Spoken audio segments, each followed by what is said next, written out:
Today's the big day. They're gonna start pouring concrete. I don't know how much of an update this is gonna be. Pouring concrete for the concrete to settle. You're the historian, right? Yep. It takes a really long time for them to pour it all and then for the concrete to settle.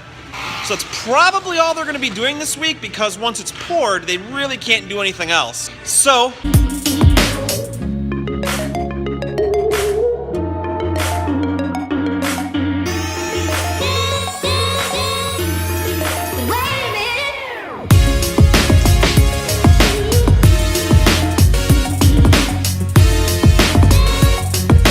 all right, so for like the last 5 or 6 months, we have had this makeshift wall that separated the new part of the shop with the new part of the service drive, just to kind of like keep the weather and the cold air out.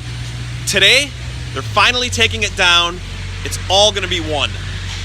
This right here, which has been here for the last 5 or 6 months, is coming down. All right, they've taken the plastic down, and everything is now one.